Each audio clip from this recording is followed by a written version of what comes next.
Olá a todos, olá professor Elvis. Hoje nós vamos apresentar em vídeo o tema da nossa aula, que foi recursividade, conceito e aplicações. Primeiro a gente vai dar uma introdução sobre o que é recursividade, certo? A recursividade se trata de uma técnica de programação, onde uma função chama a si mesma para resolver um problema menor ou do mesmo tipo. Ou seja, a recursividade é aquela função que chama a si mesmo até resolver o problema em questão. Os componentes essenciais da recursividade é o caso base e o passo recursivo. O caso base é a condição que interrompe as chamadas recursivas, ou seja, é a condição que encerra, e o passo recursivo é a função que se chama novamente, reduzindo o problema em cada chamada, certo? Agora eu vou dar alguns exemplos sobre recursividade no cotidiano. Nós temos exemplos de recursividade no cotidiano. Jogos como A Torre de Hanoi, que é um dos mais famosos exemplos de recursividade, e as bonecas russas. Eu vou falar um pouco sobre as bonecas russas e a Torre de Hanoi. As bonecas russas é um clássico jogo onde você tem que encaixar todas as bonecas, onde existem bonecas menores e maiores, e uma boneca menor entra de uma maior, e a maior entra dentro de outra maior ainda, e por aí vai. Como eu falei anteriormente, também temos a Torre de Hanoi, né? A Torre de Hanoi ele é um quebra-cabeça matemático que envolve três hastes e um número de discos que estiver diferentes. O objetivo principal da Torre de Hanoi é mover todos os discos de uma haste para outra, seguindo três regras. Apenas um disco pode ser movido por vez, um disco maior nunca pode ficar sobre um menor, e só é permitido mover o disco no topo de uma haste. E movendo esses discos, você tem que completar a torre em outra haste sem ser a haste base, certo? Outro exemplo de recursividade no cotidiano, outros três exemplos são os espelhos, as árvores genealógicas e os dicionários, certo? Por que os espelhos? Quando a gente reflete dois espelhos um para o outro, vemos que a imagem refletida se repete infinitamente, entre aspas, né? Isso acontece porque cada espelho reflete a imagem do outro, criando uma sequência de imagens dentro de imagens. E as árvores genealógicas são um exemplo de recursividade também, porque a cada vez que você descobre antepassagens das pessoas, fica uma recursividade, né? Porque, por exemplo, eu tive um pai e uma mãe. Aí meu pai e minha mãe também tiveram um pai e uma mãe. E por aí vai. E os dicionários também são outros exemplos de recursividade. Por quê? Elas são formadas uma cadeia de definições, né? Onde cada palavra remete a outra, criando uma estrutura parecida com a recursividade. Bom, agora partindo para os tipos de recursão, certo? Nós temos a recursão direta e indireta, certo? A recursão direta é a função que se chama diretamente.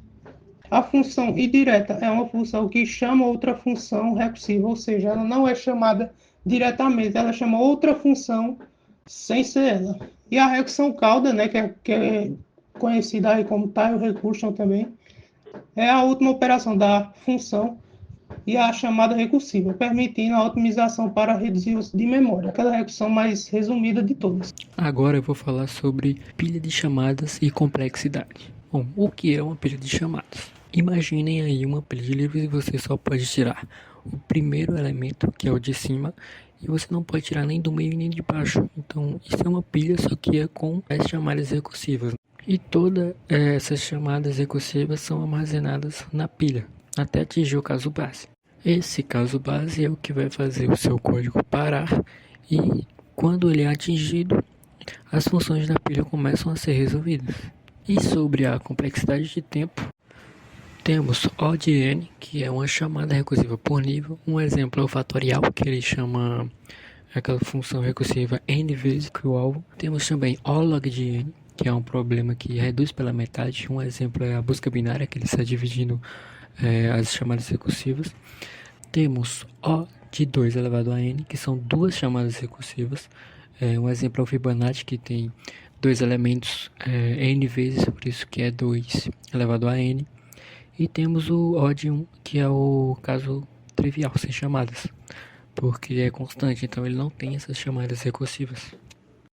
Aqui temos um exemplo do código de Fibonacci em Python. E para quem não sabe o que é a sequência de Fibonacci, está aí na tela. Ela é essa sequência, mas o que consiste nessa sequência de Fibonacci? Ela é a soma dos dois números anteriores que vai dar o número seguinte. Como por exemplo, 0 mais 1 dá 1, que é o número seguinte. 2 mais 3 dá 5, que é o número seguinte. 5 mais 8 dá 13, que é o número seguinte. Ou seja, essa sequência de Fibonacci consiste nisso. E aqui nesse código de Fibonacci nós temos um if e um elif, que são esses casos base, né? N igual a 0 e n igual a 1. Esse n seria a posição que você quer escolher para ter a resposta do Fibonacci. E aqui na última linha temos as duas funções chamadas, a primeira com n-1 e a segunda com n-2. E somar as duas que vai dar o resultado do Fibonacci, né? Que ele vai chamar essa função n vezes e até chegar ao caso base. Quando chegar ao caso base ele dá o resultado de Fibonacci.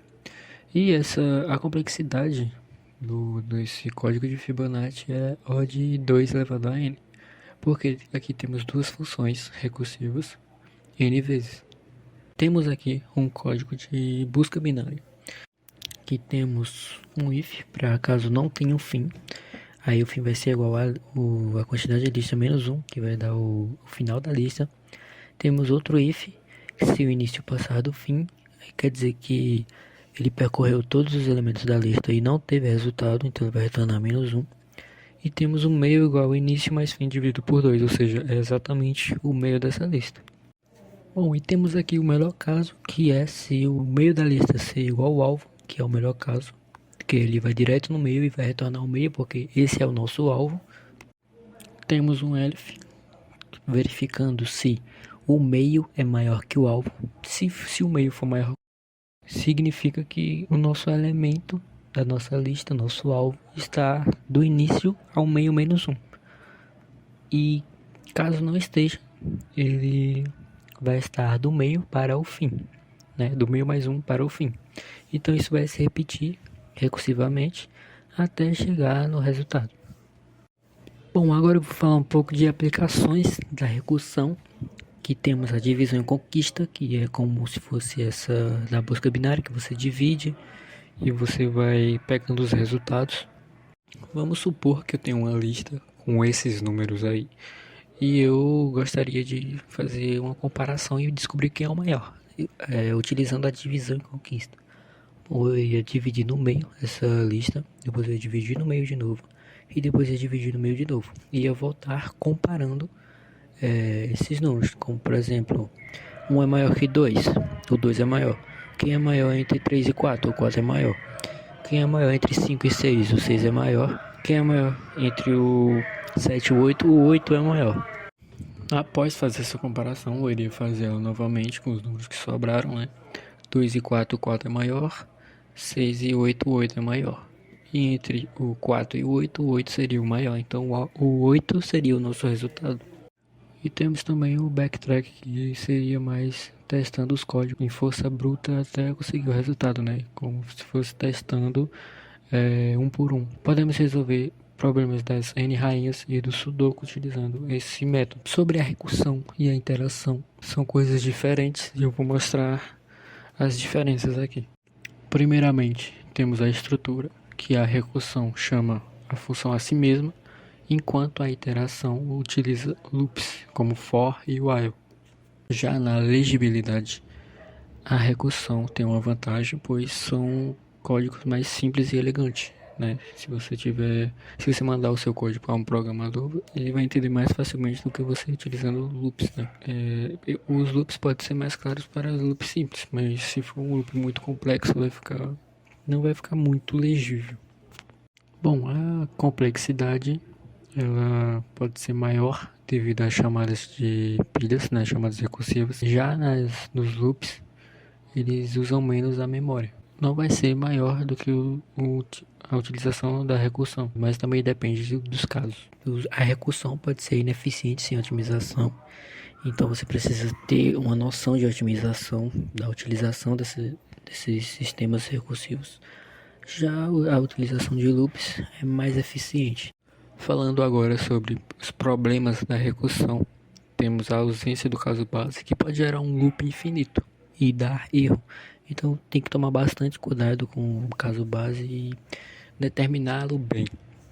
O uso excessivo pode consumir muita memória devido ao armazenamento de pilhas. E esse foi o nosso vídeo sobre o tema da aula, que é recursividade. da disciplina de ensino 2 do professor Elvis Melo.